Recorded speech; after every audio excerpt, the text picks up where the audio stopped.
오늘 우리에게 내려주신 하나님 말씀 이사야 13장 2절과 3절 두 절의 말씀 봉독해드립니다. 너희는 자산 위에 기호를 세우고 소리를 높여 그들을 부르며 손을 흔들어 그들로 존귀한 자의 문에 들어가게 하라. 내가 나의 거룩히 구별한 자에게 명하고 나의 위엄을 기뻐하는 용사들을 불러 나의 노를 풀게 하였느니라. 아멘. 지난주 날씨가 참 좋았죠. 물론 아침 저녁으로는 쌀쌀하지만 낮의 날씨는 아주 최고인 것 같습니다. 조금 더 지나면 이제 이런 좋은 환경도 볼 수 없으니까, 왜냐하면 추워지면 이 깊어가는 가을을 좀 느끼고 또 누리고 만끽할 수 있으면 좋겠습니다. 저는 20대 중반, 그러니까 군대를 전역을 하고 그때부터 요한계시록이라고 하는 것에 대해서 관심을 가지게 되었고, 물론 박상호 목사님 덕택입니다만은,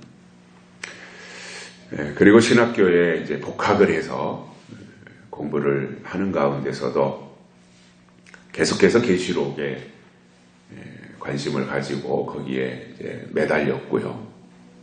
그러다가 이제 20대 후반, 30대 초반 이때를 거치면서 새파랗게 젊은 사람이 용감하게 계시록을 1장부터 22장까지 설교를 했었습니다. 지금 이렇게 돌이켜보면 그때는 의욕만 앞섰을 때예요. 뭔가 이렇게 제 속에서 모든 게 다 정리되고 정립되었다기보다는 의욕이 앞서서 이것이 하나님의 뜻이구나 라고 하는 것을 가지고 뛰어들어서 그 계시록을 체계적으로 증거하는 일을 했었고, 또 그때는 들으려고 관심을 가지고 귀 기울이는 사람들도 많이 있었고요. 그러는 가운데서 이제 지금은 아직은 제가 노년층에는 안 들어가죠, 그죠? 중년이라고 해야 되나요? 이렇게 되면서 이런 과정을 쭉 거쳐오는 가운데서 제 속에 요한계시록에 대해서 굉장히 정립이 되었다, 이렇게 생각을 해요. 어느 하루아침이 된 것은 아니고요. 제가 20대 중반부터 들었던 축적된 말씀들, 그리고 30대 초부터 그것을 토대로 해서 이렇게 연구하고 그러는 가운데서 증거하고 가르치고, 그러면서 이렇게 이제 세월이 지나와 지금 시점에서 이렇게 돌이켜보면 훨씬 지금이 주장하는 것이나 제가 강조하고 싶은 부분이나 또 이 모든 것들이 성경 전체를 토대로 해서, 성경 모두를 기반으로 해서 굉장히 안정적으로 되었다. 그리고 보완할 부분들이 있다면 과감하게 보완을 했고, 그러는 가운데서 되도록이면은 사람들로 하여금 듣고 이해를 해야지 오해하지 않도록 하려고 하는 수많은 노력과 그러한 저 나름대로의 어떤 결심들이 있었습니다. 왜냐하면 이해 안 하면 오해해요, 사람은. 그러니까 이왕이면 오해하게 하지 말고 이해하게 해야 되겠다라고 하는 관점에서 저는 계시록을 접근했고, 그래서 현대어로, 현대 사람들이 현대어로, 현대의 언어를 가지고 이렇게 잘 옷을 입혀서 사람들에게 전달을 했고요. 그래서 그런지 특별히 지금까지 여러 목회자들이 세미나나 이런 데 와서 듣고도 다 감동을 받았다, 감명 깊었다, 이런 방향의 계시록은 처음 들었다. 저보다 한 15년씩 선배되는 어른 목사님들도 제 손을 꼭 잡고 이 말씀을 꼭 확장시켜줘라. 어떤 분은 이 계시록을 들으면서 처음으로 계시록에서 내가 전율을 느꼈다. 이러한 고백까지 하신 분들이 계셨습니다. 그래서 저는 시한부 종말론 이런 쪽으로는 절대 안 가기 때문에 계시록을 근거로 해서 성경 전체를 이렇게 방향 제시하고 이렇게 가다 보니까 그저 누가 옆에서 하는 말 듣고 거기는 좀 종말론하고 계시록하고 이렇게 하는 좀 색깔이 있는데 이렇게 말하는 사람은 있는지 모르지만 와서 직접 들은 사람들은 그런 말 하는 사람들이 아직까지 한 명도 없었다는 사실이에요. 제가 서울에 있을 때도 그렇고 수원에 있을 때도 그렇고 지금도 그렇고. 왜냐하면 저는 종말론을 한 번도 해본 적이 없어요. 저는 종말론을 해본 적이 없어요. 재림신앙은 했어요. 재림신앙은 성경적인 거예요. 물론 종말론도 성경적이에요. 근데 종말론을 자칫 잘못하다 보면 주관적이 되더라는 거예요. 그래서 재림신앙은 주관적이 될 수가 없어요. 객관적이 되어서, 왜냐? 성경이 가르치는 대로 가면 되니까. 그 중심을, 그 비중을 요한계시록에다가 두었던 거지요. 근데 이렇게 중구난방 뭐가 뭔지도 모르고 의욕만 앞서서 할 때는 많은 사람들이 와서 들었는데 뭔가 이렇게 체계가 저 나름대로 잡히고 안정적이 되어지고 이게 굉장히 좀 이 신중하게 가는 지금의 입장에서는 사람들이 별로 관심을 가지지 않고 있다라고 하는 데 대한 좀 의문을 가지게 되고요. 물론 그것이 시대적인 상황이 그렇다 이렇게 이해를 하면서도 또 한 가지로는 사람들이 재림신앙에 관심이 없구나. 그냥 현실주의에 빠져 있는 거지 미래지향적인 신앙은 점점 관심이 없어지는 거구나. 그래서 현실적인 것이 더 중요하구나. 내세보다는 미래보다는 그러한 생각을 가지게 됩니다. 근데 사실상 진짜 필요한 것은 성경을 토대로 해서 앞으로 될 일을 말해주는 것이 진짜 중요한 거거든요. 지금 아직 그 일은 안 왔어요. 근데 앞으로 이런 시대가 온다. 이러한 일이 일어난다. 준비해라. 이걸 알려주는 게 훨씬 더 중요한 거잖아요.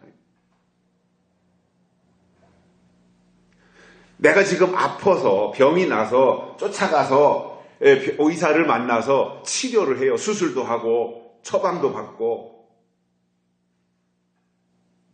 그래서 병을 고쳐요.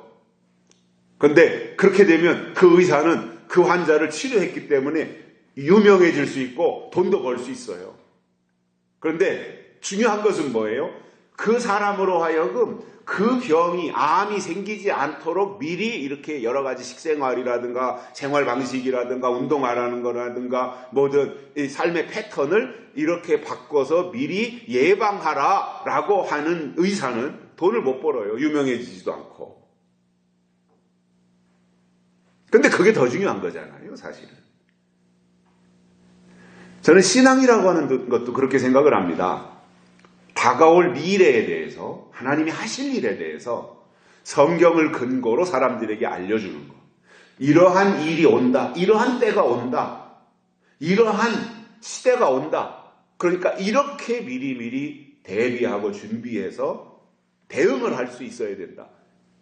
이게 얼마나 귀한 겁니까? 근데 사람들은 아플 때까지 기다렸다가 지금 세상이 바뀌겠어. 그런 세상이 오겠어. 그러다가 아프면 그때 가서 우왕좌왕하다가 병원에 쫓아가서 의사 선생님 나 앞으로 3년 더 살 수 있어요. 5년 더 살 수 있어요. 나 좀 살게 해주세요. 살려주세요. 그때 가서 이제 의사를 붙잡고 늘어지는 이 과오를 범하게 되더라는 거죠. 서두에서 제가 다른 길로 나갔었는데 아무튼 제가 드리고 싶은 말씀은 서두에서 드리고 싶은 말씀은 이거예요. 끝까지 우리가 저와 여러분들이 하나님이 원하시는 방향으로 나가자 이겁니다. 누구에게 자극적인 표현을 하고 이렇게 어떠한 그 표현을 이렇게 이상하게 해가지고 사람들로 하여금 뿅 가게 만드는 어떠한 그 마약을 주듯이 신앙을 그렇게 하면 안 된다는 거죠. 정상적으로 가자라는 거예요. 정상적으로 가자. 좀 한 발짝 늦게 가면 어떻습니까? 바르게 가면 되잖아요. 아무리 빨리 갔는데 잘못 갔다면 의미가 없잖아요. 좀 늦게 갔는데 바로 갔다. 그러면 그게 더 귀한 거잖아요. 그래서 저는 시한부정말론을 싫어하는 거예요. 그 사람들은 방향은 상관없어요. 빨리만 가자라는 거거든요. 근데 우리는 뭐예요? 속도가 중요한 게 아니라 방향이 중요하다. 우리의 주장은 그거예요. 저의 주장은 그거예요. 속도가 중요한 것이 아니라 방향이 중요하다 이겁니다. 남자들이 군대를 가면요. 각계전투, 총검술, 사격술, 그 다음에 나름대로 다 분야가 있어요. 뭐 주특기라고 해요. 자기 주특기. 통신병도 있고 행정병도 있고 뭐 소총수도 있고 운전병도 있고 이런 나름대로의 어떤 자기 특기가 있어요. 저 같은 경우 이제 통신이라고 하는 병과를 이제 받았었는데 이렇게 나름대로 그러니까 매일 군인들은 밥 먹고 이제 이게 밖에 있는 병영생활, 군대 생활 안 한 밖에 있는 여자분들이라든가 이런 분들은 군인들이 하루 종일 뭐 하나 그렇게 생각할 수 있잖아요. 그런데 아침 6시 기상에서부터 밤 10시 잠잘 때까지 사실상 쉴 새가 없어요. 그리고 놀려주질 않아요. 군인들을 놀려주면 뭐 하겠어요? 계속 반복된 훈련을 시키는 거예요. 그래서 오늘은 각계전투했다면 내일은 총검술을 하고 모레는 또 내 주특기 교육을 하고 이런 식으로 해서 계속해서 훈련을 하고 근데 훈련은 그냥 맹목적으로 훈련만 하면 의미가 없잖아요. 그러니까 훈련의 그 질을 높이기 위해서 수시로 검열이라는 걸 합니다. 그래서 군인은 훈련과 함께 검열이라는 게 있어요. 그 검열에는 내무 생활을 검열하는 것에서부터 보안, 군인으로서 어떻게 보안 유지를 해야 되잖아요. 보안 검열이라든가 전투 검열이라든가 이러한 것이 자주 있어요. 그래서 이런 모든 면에서 잘 준비해야 검열을 무사히 통과하고 좋은 군인이 될 수 있는 겁니다. 하나님도 마찬가지입니다. 사람을 통해서 일을 하시는데 하나님은 절대로 아무나 데려다 쓰시지 않습니다. 철저하게 검열하고 검증한 후에 합격한 사람을 쓰시기 때문에 쓰임받기 전에 검열과 검증의 절차는 하나님께 필수다라는 겁니다. 자, 우리가 살고 있는 현재 우리 대한민국을 놓고 볼 때에도 과거와 비교해 볼 때 엄청난 눈부신 발전을 했잖아요. 비교가 안 될 정도예요. 사실상 우리나라가 옛날에는 필리핀보다 가난했어요. 북한이 우리 남한보다 이게 남북 6.25 전쟁 후에 북한이 남한보다 잘 살았어요. 국민소득이 높았어요. 그런데 여러 요인, 뭐 훌륭한 정치인이 과거에 있었고 이승만, 박정희 같은 그래서 대한민국이 정말 세계 10대 강국으로 부상될 만큼 참 눈부신 장족의 발전을 해왔는데 국가가 정상으로 가려면 이렇게 계속해서 발전하는 나라로 가려면 국가는 시스템으로 돌아가야 돼요. 시스템. 물론 정권이 바뀔 때 부분적으로 과거의 정권은 뭐 과학에다가 과학 발전에다가 과학자들을 양성하는 데다가 비중을 두고 거기에다가 많이 투자를 했다면 새로운 정권 들어서는 이제 과학자들은 그 정도 양성했으니까 이제는 벤처라든가 반도체라든가 이런 쪽에 비중을 두고 그쪽에다가 치중을 하자. 아니면 문화 쪽에 치중을 해서 이제 우리가 살만하고 국민소득도 3만 불 이렇게 되니까 이제 문화적인 혜택을 입고 누릴 수 있도록 공연도 많이 하고 곳곳에 공연장도 짓고 이렇게 하는 쪽으로 해서 국민들로 하여금 문화적 의식과 수준을 높여줘야 되겠다. 뭐 이렇게 이제 정권이 바뀌었을 때 부분적으로 바꾸는 것은 있지만 전체적인 틀은 시스템이 깨지면 안 되는 거예요. 하나의 국가가 운영되려면. 그래서 정상적인 사회는 경쟁이 있습니다. 경쟁이 없는 사회는 발전할 수 없어요. 이거는 필수적인 부분이에요. 경쟁이라고 하는 거. 선의의 경쟁 이런 표현 하잖아요. 경쟁이 없으면 발전할 수 없어요. 북한 같은 경우 김정은이 체제에서 백성들이 고통당하고 있는데 거기는 경쟁이 없습니다. 사회주의 체제는 배급 체제이기 때문에 경쟁할 이유가 없어요. 그런데 자유진영은 민주주의 진영은 경쟁이 치열해요. 그래서 좋은 학교에 가기 위해서 열심히 공부해가지고 경쟁자를 물리치고 경쟁을 뚫고 좋은 대학에 가고 그리고 좋은 대학에 가서도 열심히 경쟁해서 좋은 회사에 취직을 하고 그리고 좋은 인재가 계속해서 육성되어지도록 이게 정상적인 사회의 시스템입니다. 근데 요즘 우리나라를 보면 아마 뉴스에서도 지난주에도 계속해서 방송된 내용들을 보면 문재인 정부 들어서서 우리나라의 공기업이 몇백 개가 되거든요. 뭐 한전, KT, 여러 농어촌공사니 LH공사니 이런 공기업이 굉장히 많아요, 우리나라에. 근데 그 공기업에 임시직으로 들어간 거예요. 왜냐? 문재인 정부 들어서서 처음으로 인천공항에 가가지고 임시직 다 없애고 다 정규직으로 만들어주겠다 공약도 발표했고 또 당선되고 나서 실제로 처음 한 말이 그거였고 그러니까 그쪽 계파에 서 있는 사람들이 다 임시직으로 공기업에 다 들어간 거예요. 임시직으로 처음에는. 그리고는 정규직을 시켜주는데 기준이 있어야 될 거 아니에요. 그러니까 임시직으로 들어왔던 그 사람들 가운데 시험을 치르고는 형식적이죠. 시험을 치르고는 그들을 정규직으로 다 발탁한 겁니다. 사정이 이렇다 보니까 대학을 다니고 또 정상적인 절차를 통해서 취업을 하려고 열심히 노량진 고시촌에 가가지고 공부했던 사람들은 상대적 박탈감을 당하는 거예요. 나는 열심히 공부해서 경쟁을 거쳐서 시험을 봐서 취업을 하려고 했는데 공사에 들어가려고 했는데 인천공항 들어가려고 했는데 들어갈 관문은 좁아진 거예요. 더. 왜냐? 임시직으로 일하던 사람들이 다 정규직이 되다 보니까 새로운 외부로부터 선발할 수 있는 인원이 없어진 거죠. 그러니까 평등권을 빼앗겼다.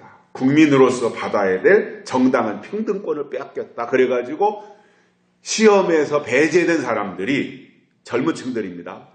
헌법소원을 내는 사례가 요즘 굉장히 많이 빈번하게 발생하고 있다. 이것이 뉴스를 통해서 나오고 있습니다. 그야말로 위선이고 이런 적폐가 어디 있습니까? 자, 김대중 정부 때로 거슬러 올라가면 5.18 광주 사태를 민주화 운동이라고 하는 이름으로 변경시켜가지고 무수한 사람들에게 엄청난 혜택을 줬어요. 그래서 그들에게 가산점을 주고 그 가족들에게도 계속해서 가산금을 주고 가산점을 주고 보상금을 지원해주고 이렇게 해서 쏟아부은 예산이 수십 조예요. 지금도 그 돈이 엄청나게 매달 연금이라고 하는 형식으로 지원되고 있고 그 가족들이 2대, 3대까지 혜택을 받고 있는 이것이 우리 사회의 심각한 모순이고 또 부조화로 나타나고 있다는 겁니다. 이렇게 가면 안 되잖아요. 그죠? 정상적인 사회라면, 정상적인 국가라면 똑같은 기준을 가지고 똑같은 절차를 거쳐서 똑같이 가야죠. 한 20년 전에는 말이죠. 우리나라에 이런 일이 있었어요. 이건 굉장히 좋은 일이었다고 보거든요. 남자들은 3년 동안 군대 갔다 오잖아요. 그렇기 때문에 국방의 의무를 치르고 나온 이거 3년의 군복무를 마치고 왔는데 3년 동안 군복무 하느라고 공부할 적이 없잖아요. 그러다 보니까 군복무한 남자들이 공기업이나 공무원 시험을 볼 때 가산점을 줬어요. 그때 5%인가 몇 퍼센트. 그런데 그것에 대해서 여자들이 이제 문제 제기를 한 거예요. 가산점 제도를 없애라. 똑같이 평등하게 시험 보게 해라. 그래가지고 어느 정부에선가 그것을 받아들여서 남자 군복무하고 온 남자들에게 가산점 제도를 없앴습니다. 남자들로서는 억울한 거예요. 왜냐? 3년 동안 군복무하면서 공부 못했으니까 머리가 이렇게 공부의 머리가 이제 없어 다시 시작해야 되는 그 가운데서 꾸준히 공부해온 여학생들과 경쟁을 해야 되니까 남자들이 거기에서 오히려 역차별을 당하는 거죠. 그래서 그때부터 공무원이나 공직사회에 여자들이 남자보다 많이 진출하는 계기가 되어서 지금 가서 보면 학교에도 여자 선생님들이 많고 시청에 가도 여자 공무원들이 많고 이렇게 된 거예요. 그러나 저는 평등 차원에서 국민의 어떤 평등권 차원에서 차별이다 그게 가산점을 주는 것은 차별에 해당한다. 그래서 차별 제도를 없애고 똑같이 한 그 정신은 그래도 옳다고 보는데 그렇게 해서 차별을 없앴다면 광주 사태 때의 사람들에게 주는 혜택, 당대에 어떤 피해를 당하고 어떤 부상을 당하고 그런 사람들에게 보상금을 줬으면 되지 손자 때까지 가산점 10점을 줘가지고 그것이 모든 시험에서 특혜로 작용이 되어지는 이 부분은 우리나라의 평등권 차원에서 맞지 않는다. 이러한 주장을 하게 됩니다. 이게 사회적 모순이에요. 엄청난 모순이에요. 점점점 우리 사회가 모순 속으로 빠져들어가고 있어요. 그리고 점점 더 세대 간, 이념 간 갈등의 골이 깊어지고 있어요. 저는 이게 정치의 잘못이라고 생각을 해요. 정치 잘못하고 있는 거예요. 국민 통합을 시켜야지 왜 세대 간, 이념 간 갈등을 점점 더 고조시키고 나를 지지하는 사람만 내 편이고 나머지는 다 적으로 여기고 가는 이것은 심각한 문제가 있는 것이다. 이렇게 보면서 그래도 다행스러운 것은 뭐냐? 하나님은 검증하실 때 어떤 특정인을 유리하게 하거나 어떤 특정인에게 가산점을 주지 않고 동등한 기준을 만들어 놓고 그 기준에 부합한 자를 뽑아서 쓰신다라는 거예요. 이게 하나님의 정치입니다. 하나님의 정신인 것입니다. 그래서 구약에서 하나님이 쓰신 사람들을 보면 굉장히 다양한데 그 사람들을 불러서 쓰실 때 그들을 부르신 이유가 뭐예요? 하나님의 말씀을 받아서 그것을 이스라엘 백성들에게 전파하도록 하기 위해서 부르셨다는 거예요. 그건 신약에 와서도 똑같은 원리가 적용이 되었고요. 지금 이 시대에도 하나님은 하나님의 마음에 합한 종들을 부르셔서 말씀을 깨닫게 하시고 그것으로 믿는 자들을 깨우치시는 일들을 하고 계시다는 겁니다. 그래서 그 선지자 이사야가 말씀하고 있는 것은 마지막 때 하나님이 종들을 불러 쓰시는데 철두철미하게 검열하고 검증한 후에 쓰신다고 하셨고, 왜 그러한 절차가 필요하냐 하면은 악한 영들과 싸워서 이겨야 되는데 어리버리한 사람 데려다가 어떻게 그 중요한 일을 맡기겠냐라는 거예요. 특히 마지막 싸움은요, 계시록 16장 16절, 계시록 17장 14절에 나오는 아마겟돈 전쟁. 이게 마지막 싸움이에요. 즉 하나님의 군대와 사탄의 군대가 싸우는 싸움이라는 거예요. 그래서 이 전쟁을 위하여 하나님이 쓰실 종들을 불러서 검열하시고, 그 검열을 통과한 사람들이 계시록 19장 14절 15절에 나오는 하나님의 군대가 되어서 하나님의 일을 이루게 된다는 겁니다. 그래서 하나님이 이런 사람들을 찾고 계신 거예요. 그래서 하나님이 보실 때, 내가 이런 사람들을 찾고 있는데 어느 정도 그 하나님의 기준에 맞는 사람들을 보시면 그들을 불러서 검열하고 검증의 절차에 들어가는데, 가장 먼저 검열하는 것이 뭐냐면 사상검열입니다. 사상검열. 어떤 사상을 가지고 있느냐. 이거는 어떠한 국가가, 예를 들어서 우리나라가 장교를 뽑는다. 육군사관학교에 갈 사람을 뽑는다. 물론 이제 공부 잘하는 사람들을 뽑지만 또 여러 가지 신체 조건이나 군인으로서 어떤 리더십이나 지도력을 가지고 있는 이런 사람들을 뽑지만, 그러한 아무리 실력이 있고 신체 조건이 있고 모든 조건을 갖추고 있다고 해서 되는 것이 아니라 더 중요하게 보는 게 뭐냐면 이념입니다. 사상. 어떤 사상을 가지고 있느냐. 그 집안이 어떤 사상을 가지고 있느냐. 이것까지 다 보고 나서 육군사관학교 생도를 뽑는 거예요. 제가 훈련을 마치고 말이죠. 군대에서 훈련을 마치고 이 신체 조건이 좋잖아요. 그러니까 수색대로 뽑혀갔어요. 수색대. 이거는 이제 사단 내에서 특수부대예요. 사단 내에서의 어떤 가장 선두에 서는 특수 임무를 부여받는 수색대에 가는데, 아니 그 쫄병, 이등병, 사병으로서 수색대에 가는데도 이념 사상검증을 하더라 말이에요. 사상검증. 집안이 어떤 집안이냐, 내가 어떤 이념을 가지고 있느냐, 이런 것에서 검증을 했다니까요. 하물며 장교를 뽑는데, 하물며 우리나라의 어떤 안보를 책임지는 국정원이라든가 옛날에 보안사라든가 이런 데를 다 뽑는데 얼마나 철저하게 이념 사상 검증을 하겠냐 말이에요. 하나님도 마찬가지입니다. 어떤 이념을 가지고 있느냐, 어떤 사상을 가지고 있느냐, 신앙의 방향이 어떤 것을 가지고 있느냐, 이것을 보시는데, 결국 계시록 7장에서 이마에 하나님의 일을 치신다고 하는 것은 생각과 사상을 철저한 신본주의 하나님 중심의 사상을 가지고 하나님의 뜻을 이루려고 하는 사람이냐, 이것을 먼저 보신다는 것.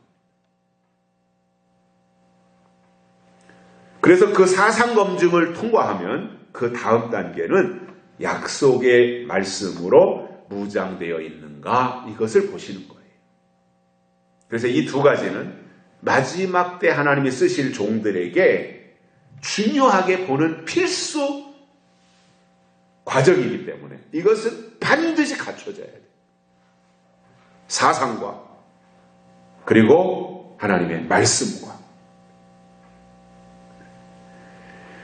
그래서 이것이 갖춰지면 하나님이 찾으실 때 발견되어지고, 검열과 검증의 과정을 통과해서 하나님의 일에 쓰임받게 된다는 겁니다.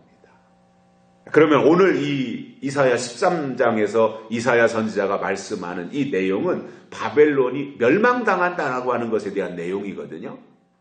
그것을 이사야가 예언한 것이에요. 그러면 바벨론이 멸망당할 때 이사야가 말한 이 바벨론은 계시록 17장에 나오는 음녀 바벨론을 하고도 연결이 되는 거잖아요. 그러니까 우리하고 직접적인 관련이 있는 말씀이다 말이에요. 이 바벨론이 멸망당할 때 하나님은 그 일에 쓰시는 사람들을 뽑아내신다고 했는데, 그렇다면 오늘 본문에서 하나님이 쓰시는 종이 해야 될 일이 무엇이냐라는 거예요. 무엇을 해야 되느냐? 이게 있어야 되잖아요. 아니, 내가 군인이 되었다면 군인이 무엇을 해야 되느냐? 북한 괴뢰도당과 싸워서 김정은이의 목을 쳐야 된다. 이것이 대한민국 군인이지 않겠어요? 해야 될 일이 있잖아요. 회사에 들어가면 회사원으로 내가 해야 될 일이 있잖아요. 그래서 이 바벨론이 멸망할 때 하나님이 쓰시는 종이 해야 될 일이 있는데, 그것이 무엇인지 세 가지를 깨닫고 은혜를 받습니다. 첫째, 자산 위에 기호를 세워야 된다라고 말씀하고 있습니다. 여기에서 자산과 2절에 자산이 나오고요, 4절에서는 산이 나와요. 산. 근데 저는 이것을 자산은 빨간 산이라는 거예요. 이게 붉을자자 써가지고. 그러니까 벌거숭이라는 거죠. 산에 나무가 있어야 되는데 나무가 없이 그냥 민둥산이라는 거예요. 그리고 그 4절에 나오는 산은 이제 그냥 산인데, 저는 문맥상 2절에서는 자산이라고 그랬고 4절에서는 산이라고 한 이것이 같은 의미다. 자산이든 산이든. 왜냐하면 글을 쓸 때 앞에서 길게 쓴 것을 뒤에서 줄였어요. 예를 들어서 서산 뉴스에 기사를 올릴 때 서산시가 이런 일을 했다. 그리고 또 그 다음 줄에 서산시가 이렇게 나오면 서산자는 빼고 시는 이렇게 가요. 맨 처음에는 서산시는 들었는데 그 다음부터는 앞에 서산시가 나왔으니까 시는 이렇게 가듯이 앞에서 자산했고 뒤에서 산한 것은 앞에 자산을 말한다라고 이렇게 보는 것이 맞을 것 같고요. 여기로 하나님께서 쓰시고자 하는 종들을 불러서 검열하신다는 겁니다.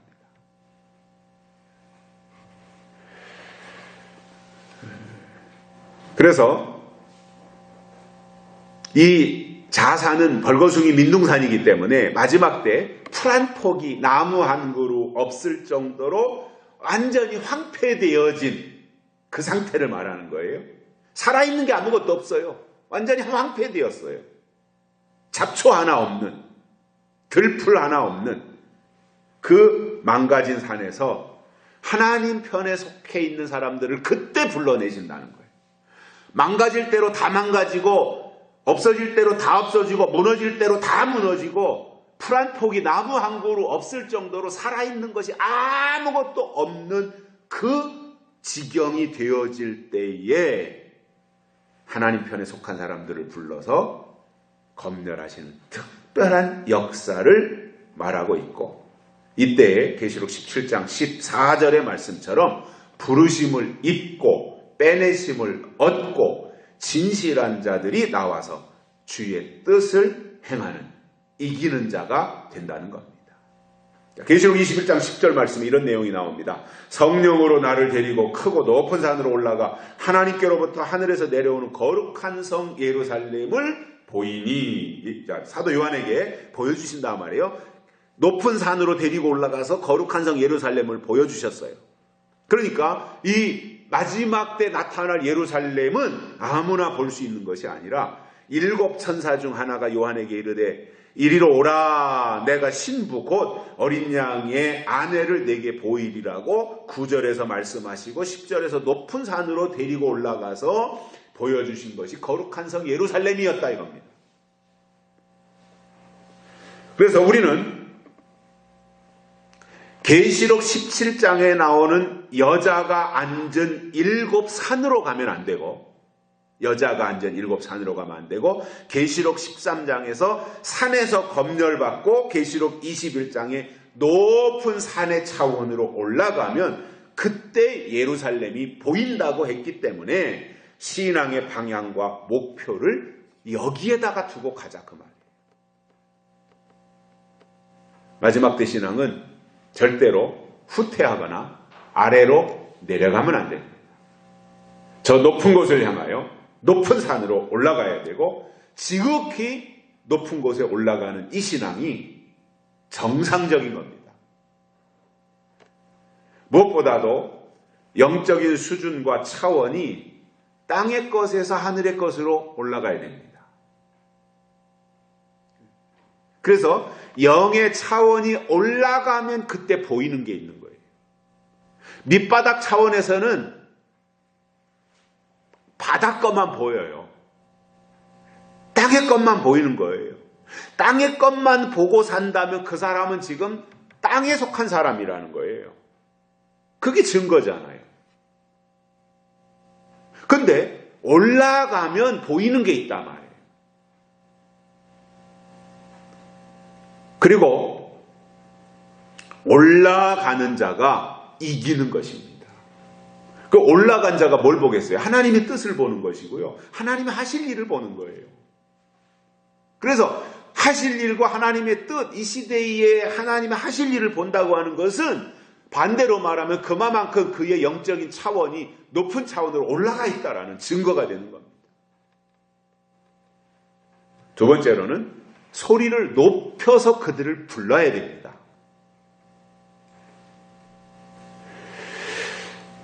자, 파수꾼은 높은 망대로 올라갑니다. 옛날에도 지금은 잘 안 보이는데 우리 어렸을 때만 해도 길가의 밭에다가 수박도 심고 참외도 심고 이렇게 하는 집들이 있었어요. 그러면 거기에 반드시 그 귀퉁이에 원두막을 전놨습니다. 원두막. 그리고는 이제 원두막에 올라가서 여름이니까 모기장 치고 거기서 자면서 누가 참외 따가지 않나 수박 따가지 않나 그거 지켰던 거지요. 왜냐 열심히 농사져서 그것을 팔아야 되는데 설이 맞으면 안 되잖아요. 누가 와 설이 해가면 안 되잖아요.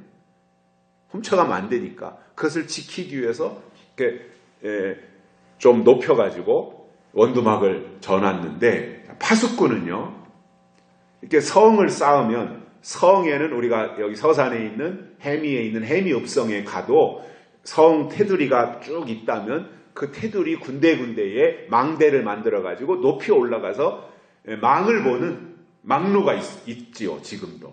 성의 조건이라는 것이 다 비슷하지 않겠습니까? 그래서 파수꾼은 망루에 올라가야 돼요. 그래서 거기 올라가가지고 올라가는 이유가 뭐예요? 멀리 보기 위해서잖아요. 아래 내려가 있으면 내 주변밖에 못 보는데 높은 망루에 올라가면 멀리 볼 수 있잖아요. 그 멀리 보면서 파수하는 거예요. 지키는 거, 보초를 서는 거예요. 그런 가운데서 멀리 보니까 저만큼 저 멀리에서 적군의 움직임이 포착되어진다. 적들이 지금 이쪽으로 향해서 몰려오고 있다. 이것을 발견했다면 그 파수꾼은 성 안을 향해서 성 안에 있는 군대나 성 안에 있는 백성들을 향해서 크게 말해가지고 대비하도록 알려주는 역할을 하는 것이 파수꾼의 임무입니다. 그래서 다 성 안에 있는 사람들이 다 들을 수 있도록 크게 알려줘야 돼요. 꽹과리를 치면서라도 내 목청껏 소리를 높여서 저 지금 2km 밖에 적의 움직임이 있으니까 빨리 준비해라. 군인은 빨리 싸울 준비를 하고 그리고 이 일반 백성들은 정말 행주치마에다가 돌멩이라도 담고 물이라도 끓여가지고 적들이 침투해 들어오면은 공격할 수 있는 대비를 다 갖춰라. 이것을 알려주는 거예요. 그래서 성 안에 있는 사람들이 다 듣게 만들어줘야 돼요. 이게 파수꾼이에요.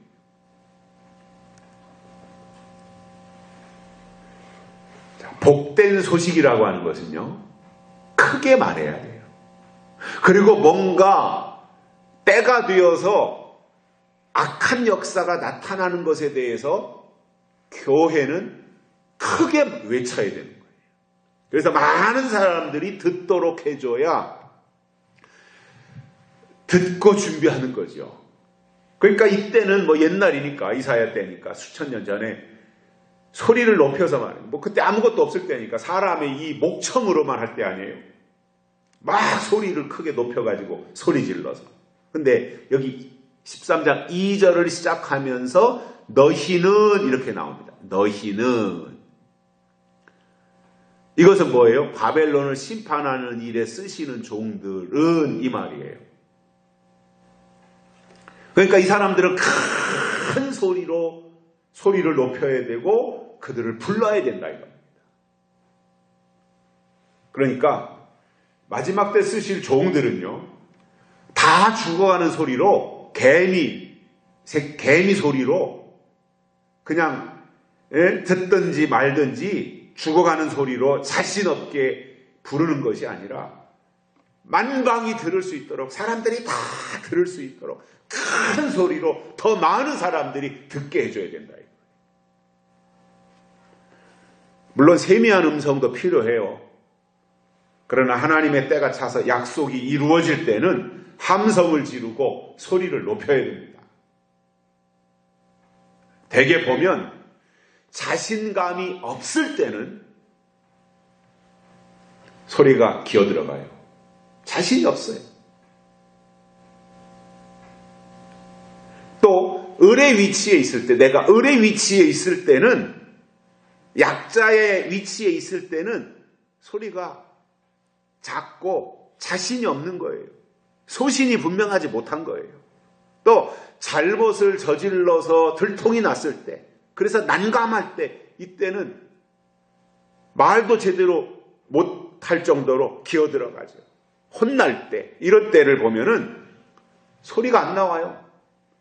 간신히 그냥 모기 소리만하게 이야기를 하는 거예요. 그러나 내가 당당할 때, 이겼을 때, 갑의 위치에 있을 때, 높은 사람으로부터 어떤 특별한 권한을 위임받았을 때, 이런 때는 큰 소리 치는 겁니다. 너 뭐 믿고 그렇게 큰 소리 치냐? 믿는 구석이 있는 거예요. 그러니까 그럴 때는 뭔가 당당하고 큰 소리 칠 수 있는 거잖아요. 그래서 우리가 하나님의 말씀을 들고 나가서 외칠 때는요, 하나님께로부터 부여받은 특별한 권한이 있기 때문에 소리를 높여서 그들을 불러야 듣고 돌아올 수 있는 것이지 않겠습니까? 물론 이사야 당시에 뭐 마이크가 있었어요. 지금처럼이는 좋은 앰프가 있었어요. 스피커가 있었어요. 육성으로 다 할 때잖아요. 그러니까 그때 당시에는 실제로 단어 그대로 사람들이 꼬약꼬약 소리 지르면서 목청껏 높여서 말해야 됐을 거예요. 뭐 예수님 때도 마찬가지였을 거고요. 그때 뭐 아무것도 장비가 없을 때니까, 도구가 없을 때니까, 예수님이 설교할 때도 뭐 5,000명 그 오병이어 기적에 장정만 5,000명이었으니까 적어도 수치를 계산하면 한 2만 명 모였을 거라 그러잖아요. 그러면은 그 광장에 한 2만 명 모인 곳에서 말할 때 기어들어가는 소리로 하면은 바로 앞에 사람도 못 들었을 거예요. 그러니까 그때 당시 예수님이 얼마나 큰 소리로 말씀하셨겠는가, 이런 생각을 갖게 됩니다. 왜냐? 예수님은 사람들이 더 많이 복음을 듣기를 원하셨고 그렇게 말씀을 했기 때문이죠. 그러니까 그때 당시에는 목청껏 소리를 마음껏 높였을 거예요. 그런데 이 의미가 뭐냐면 확장시키라는 거잖아요. 확장시켜라. 확장시켜라. 다른 사람들이 듣고 깨달을 수 있도록 확대시켜라. 이런 의미잖아요. 근데 그렇다면 지금 이렇게 어디 가서 막 소리 지르고 고함치고 이러면은 소음이잖아요. 소음. 아무리 좋은 내용을 가지고 할지라도 어떤 특별한 뭐 선거 때 유세를 한다든가, 뭐 태극기 집회를 한다든가, 이런 때 아닌 다음에는 일반인들이 그냥 누가 뭐 막 큰 소리 친다면 저 사람 미친 사람 아니야, 이렇게 생각할 거잖아요. 그러니까 저는 지금은 이 의미를 큰 소리를 질러서 그 사람들이 듣고 들을 수 있게 하라, 돌이킬 수 있게 하라, 이러한 것을 볼 때 이건 어떤 확장시키라고 하는 의미라고 저는 생각을 하고요. 지금 시점에서는. 그렇다면 확장성을 어떻게 두고 가야 될 것인가? 박승근이가 지금도 그러지 않아도 목소리가 큰 사람인데 이런 마이크, 앰프 해가지고 저 서산 시청 앞에 광장에 가서 뭐 계시록을 읽어놓고 막 소리 지른들 사람들이 거기에 귀 기울이겠습니까? 소음이라고 생각해요. 어디서 또 이상한 사람 하나 나타났고 먼저 정신병자 아니야. 이렇게 치부해버리고 그냥 다 지나치지 않겠습니까? 그러니까 지금은 어떻게 사람들로 하여금 듣고 돌이키고 깨닫게 할 것인가 라고 하는 것을 볼 때 지금 이 시점에는 저는 어떻게 생각하냐면은 인터넷과 유튜브라고 생각해요. 그래서 이런 것이 지금 과학이 발달하고 이러한 기계들이 발전을 하기 때문에 오히려 나가서 제가 마이크 붙잡고 길가에 서서 뭐 예수 믿으세요. 예수님이 다시 오십니다. 다시 오시는 예수님을 맞이하기 위해서 이렇게 신앙생활 해야 됩니다. 이거 말한들 별로 효과가 없어요. 그렇기 때문에 이러한 인터넷이나 유튜브나 이런 컨텐츠를 활용을 해가지고 하나님의 말씀을 알리고 다양한 사람들이 더 많이 듣고 하나님께로 돌아올 수 있도록 활용도를 높이는 것이 필요하겠다 이 생각을 하는 거예요. 그래서 저는 앞으로 기회 되는 대로 시간 되는 대로 틈나는 대로 유튜브 방송과 인터넷 신문을 활용할 겁니다. 그것을 다시 오시는 예수님을 증거하는 도구로 삼을 거예요, 저는. 그래서 10월 3일부터 제가 시작한 것 같은데 10월 3일부터 아침에 큐티를 한 15분 정도 녹음을 해서 유튜브를 통해서 다 쏴주잖아요. 물론 저는 그 일이 시간이 들어가는 일이에요. 15분 녹음을 해야죠. 녹음한 걸 편집을 해야죠. 편집을 해서 유튜브에 올려야죠. 15분 편집한 걸 유튜브에 올리려면 편집하는 과정은 빼고 편집된 것을 유튜브로 올리는데 15분짜리 이것을 편집해서 유튜브 올리는데 1시간 걸려요. 물론 올려놓고 이제 제 볼일 보면 돼요. 왜냐하면 링크 걸어놓으면 지가 알아서 이제 1분, 2분, 3분 해서 완전히 그 15분이 채워지면 유튜브에 게재가 되고 제가 그걸 복사해서 이제 카톡으로 날려드리면 되니까. 그런데 그것이 다 시간이 들어가는 일이고 제가 또 신경을 써야 되는 일이지만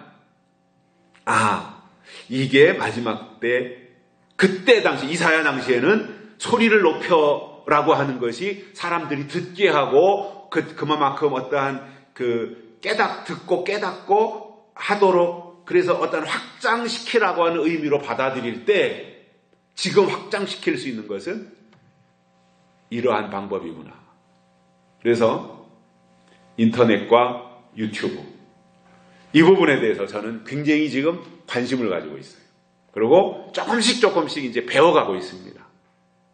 이러한 것들이 잘 활용될 수 있도록 관심을 가져주시고 제가 가끔씩 진리축제 때문에 이야기를 하지만 제가 큐티 보내드리는 건 이제 제가 되도록이면 15분을 안 넘기려고 그래요. 10분에서 15분 사이를 하려고 하는데 짧으니까 그러한 것은 내가 듣고 이것은 굉장히 좀 함축되었다. 내용이 좋다. 이것은 내 주변에 있는 누구에게 전달해주면은 이 말씀은 쉽게 이해할 수 있겠다라면은 복사해서 그대로 전달해주면은 가는 거잖아요. 그러니까 사도 바울이 때를 얻든지 못 얻든지 전파하라 그랬으니까 때를 얻든지 못 얻든지 그러니까 이것은 기도하고 그 사람이 받아들이는 안 받아들이는 내가 볼 때는 그 사람에 대한 관심이고 애정이라서 이 말씀을 들었으면 좋겠다고 해서 내가 그것을 보내줬는데 그 순간에 주의 영이 감동해서 그 사람을 깨우치면 열매를 거둘 수 있는 것이고 그래서 이런 말씀 어디서 받은 거냐? 이런 말씀 나 계속 듣고 싶다. 계속해서 보내줘봐라. 그러면은 이제 접근이 되는 거잖아요. 서서히. 한 방에 되는 건 아니니까. 그래서 저는 그러한 방법을 활용을 하고 있어요. 그런데 제가 이렇게 얘기해도 잘 퍼날르지는 않는데 왜냐하면 클릭한 횟수가 저는 다 확인이 되거든요. 오늘 아침에 유튜브 내용을 올렸는데 오늘 몇 명이 들어와서 이것을 봤는가. 클릭수가 거기에 다 나와요.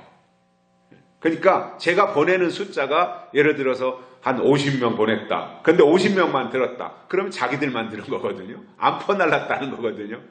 근데 내가 보낸 사람은 50명인데 읽은 사람이, 그걸 들은 사람이 한 300명 된다. 그러면은 계속해서 퍼날르신 거구나. 이런 것들이 저는 보여지는 거예요.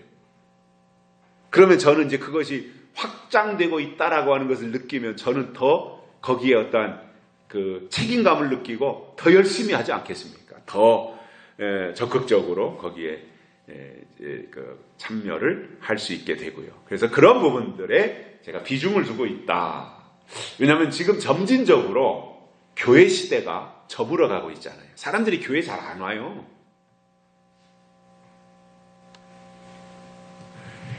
우리나라의 대표적인 교회 하면 그래도 그동안 명성교회잖아요. 김삼환 목사님 심우하시는 명일동의 명성교회가 우리나라에 그래도 장로교 쪽에서는 대표적인 교회예요. 그리고 규모가 굉장히 큰 교회예요. 그리고 그 목사님이 그전은 지금으로부터 한 15년쯤 전으로 저는 생각을 해요. 요즘엔 제가 그분 설교를 들은 적은 없어요. 근데 한 15년 전만 해도 그분의 설교 내용이 굉장히 성경적이었어요. 진리 이런 거를 떠나서 굉장히 성경적이었어요. 그리고 그분이 시골 출신이라서 구수하고 시골의 어떤 정서 이런 것들을 이야기하면서 사람들로 하여금 공감할 수 있게 하는 그러한 부분들이 있어서 그분의 메시지 때문에 굉장히 교회가 많이 성장을 한 거죠. 근데 이제 어느 분 얘기가 지난주에 어느 분 아주 유력한 분 얘기가 그 명성교회를 가도 이제 젊은 층이 없다는 거예요. 그 큰 우리나라를 대표하는 통합측을 대표하는 교회인데 장로교 통합측을 거기에 가도 젊은 층이 없다는 거예요. 안타까운 이야기죠. 감리교회를 대표하는 곳이 여기 압구정동이 있잖아요. 거기에 가도 젊은 층이 없어요. 이게 이제 추세입니다. 추세. 그러면 유럽의 교회가 과거에 젊은 층 다 교회에 떠나가고 노인네들만 몇 분 앉아있는 그 형태가 우리나라도 이제 다가오고 있는 거예요.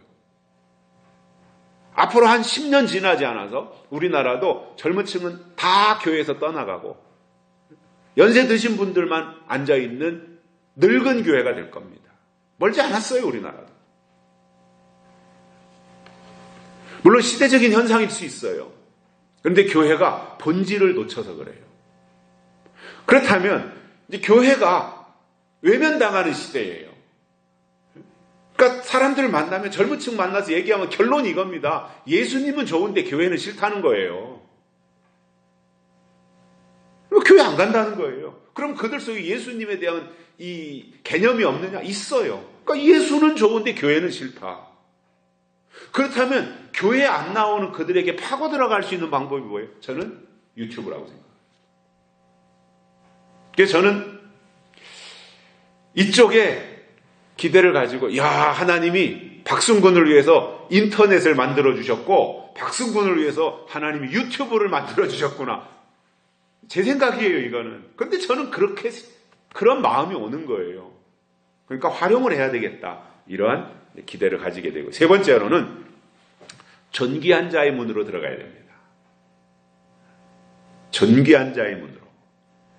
그래서 하나님의 검열을 이긴 사람은 존귀한 자의 문으로 들어가게 하시는데, 이것을 예수님은 마태복음에서 좁은 문이라고 말씀하셨어요. 그리고 사도 요한은 계시록에서 12 진주문이라 그랬어요. 문하고 관련이 있어요. 자, 우리가 집에 들어가는데 문을 통해서 들어가듯이 하나님의 나라도 문으로 들어간다 이거예요. 그러면 집에 들어가는 문도 아무나 내가 내 집으로 들어가는데 아무나 내 집으로 들어갈 수 없잖아요. 주거 침입이 되잖아요. 남의 집에 들어가면. 초대받지 않은 사람이 남의 집에 들어간다. 그 집이 빈 집인데 들어갔다. 그거는 주거 침입이 되고 절도가 될 수 있고 도둑이 될 수 있는 거잖아요. 이 세상에서도. 그런데 하나님의 나라에 아무나 들어가냐 말이에요. 그 문을. 존귀한 자의 문으로 들어간다 그랬는데 존귀한 자의 문은 존귀한 자가 들어가는 거예요. 예수님이 말씀하신 좁은 문 아무나 들어가겠습니까? 하나님의 말씀을 영적으로 또는 성경적으로 깨달은 자들이 들어가지 허황된 생각을 가진 사람들은 넓은 문으로 다 들어가는 것이고 정말 하나님의 뜻을 캐치한 사람들이 좁은 문으로 들어가는 거다 말입니다. 문은 결국 방향이에요. 그 문으로 들어가면 그 길을 가는 거예요. 넓은 문으로 들어가면 넓은 길을 가는 거예요. 엉뚱한 방향으로 가는 거지요. 그래서 예루살렘 성전에도 솔로몬이 지을 때 여러 개의 문이 있어요. 양의 문도 있고 제사 지낼 때 쓰는 양이 들어가는 양의 문도 있고 사람이 성 안에서 죽으면 아무 문으로나 시체가 못 나가요. 시체가 나가는 문이 또 따로 있어요. 우리나라에 옛날에 한양, 서울 한양에 그 성이 있잖아요. 성. 거기에도 문이 다 있잖아요. 남대문도 있고 동대문도 있고 서대문도 있고 흥인지문도 있고. 그런데 문에마다 그 문마다 문의 용도가 다 다르단 말이에요. 그리고 그 문은 시간 되면 닫혀요. 항상 열려 있는 게 아니에요. 닫히기 전에 들어가야지 문이 닫힌 다음에 들어갈 수 없는 거죠.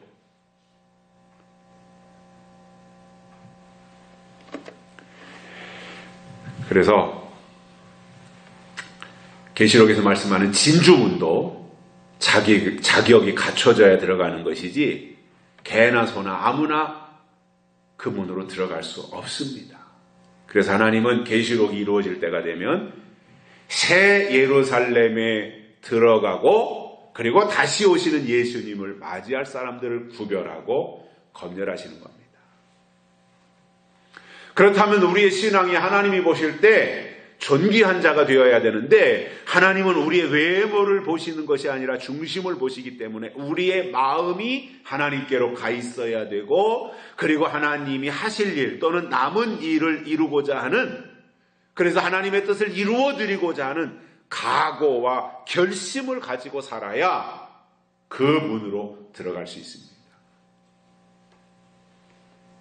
그래서 우리는 말로만 믿음을 말하고 내 직분이나 내세우고 신앙의 연조나 짬밥을 말할 것이 아니라 하나님과의 관계에 충실해야 되는 거죠.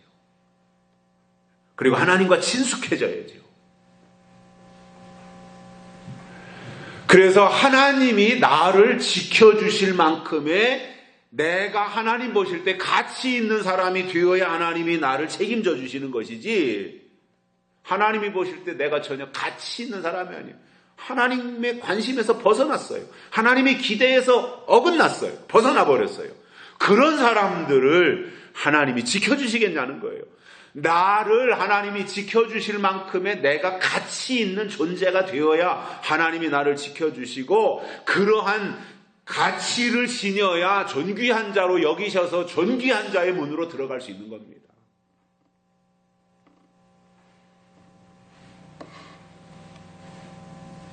그러면 이렇게 중요한 이 세 가지를 행할 사람들이 누구냐? 3절에서 말씀하고 있죠. 거룩히 구별한 자이고 하나님의 위엄을 기뻐하는 용사들이다 이겁니다. 이들이 그 2절을 행할 사람들이라는 거예요. 그래서 하나님은 지금 이런 사람들을 찾고 계신 거죠. 거룩히 구별한 자는 구별받은 나실인들을 말하고요. 민수기에 나오는 나실인. 하나님의 위엄을 기뻐하는 자는 믿음의 사람들입니다. 하나님의 하신 일도 위대하지만 앞으로 하나님이 하실 일은 지금까지 있었던 것보다 더 크고 위대한 일이다라고 하는 것을 깨닫고 그것에 대해서 기대하며 사는 사람, 이게 하나님의 위엄을 느끼고 기뻐하는 사람들인 거죠. 그리고 이들이 해야 될 일이 있습니다. 하나님의 진노를 풀어드려야 돼요. 하나님의 진노, 하나님이 지금 화가 나 계신데 그 하나님의 화내심, 그 하나님의 진노를 풀어드리는 일을 이 사람들이 한다는 겁니다. 그래서 에덴 동산에서는 선악과를 따먹게 한 뱀으로 나타난 사탄의 역사가 하나님을 진노하게 했어요. 노하게 했어요. 광야에서는 모세 때 나타난 불뱀의 역사가 광야에서 하나님을 노하게 했어요. 예수님 때는 독사로 나타났던 바리새인들, 유대인들, 이들이 하나님을 노하게 했어요. 그러다가 마지막 때는 용으로 나타나는 사단의 역사가 하나님을 노하게 하는데 2절에서 또는 3절 전반부에서 말씀하고 있는 이 사람들이 마지막 하나님의 진노를 풀어줄 사람들이다 이겁니다. 이 역할을 해야 된다 이겁니다. 이 사람들이 되자 그겁니다. 결론으로 하나님은 이렇게 하나님의 진노를 풀어줄 사람들을 찾고 계신데, 그렇다면 우리는 하나님의 기준에 맞게 신앙생활하자 이겁니다. 내 마음대로 하지 말고 하나님의 기준에 맞게 가자 이겁니다. 그렇다면 기준이 뭔지 알아야 되잖아요. 계시록에서 말씀하고 있어요. 신앙의 기준. 마지막 때 예수님 다시 오실 때 신앙의 기준이 뭐냐? 계시록에서 말씀하고 있어요. 이 예언의 말씀을 읽고 듣고 지켜야 된다. 이게 기준인 겁니다. 그래야 거룩히 구별한 자가 되고 하나님을 기뻐하는 용사들이 될 수 있다라고 하는 이 사실을 아시고 존귀한 자의 문으로 들어가는 복된 믿음의 사람들이 되시기를 주의 이름으로 축복합니다. 살아계신 하나님 아버지 감사합니다. 오늘도 우리를 불러주시고 이사야 선지자를 통해서 주신 바벨론에 대한 경고의 말씀으로 우리가 앞으로 나타날 영적 바벨론, 그 앞에서 우리가 해야 될 일이 무엇인지를 깨달았습니다. 이 말씀 그대로 우리가 간직하고 지켜내고 존귀한 자의 문으로 들어갈 수 있는, 그래서 하나님의 일을 기뻐할 수 있는 저희들 되도록 축복해 주옵소서. 다시 오실 예수님의 이름으로 간절히 기도드리옵나이다. 아멘. 543장 부르시면서 헌금 드리시겠습니다.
언제나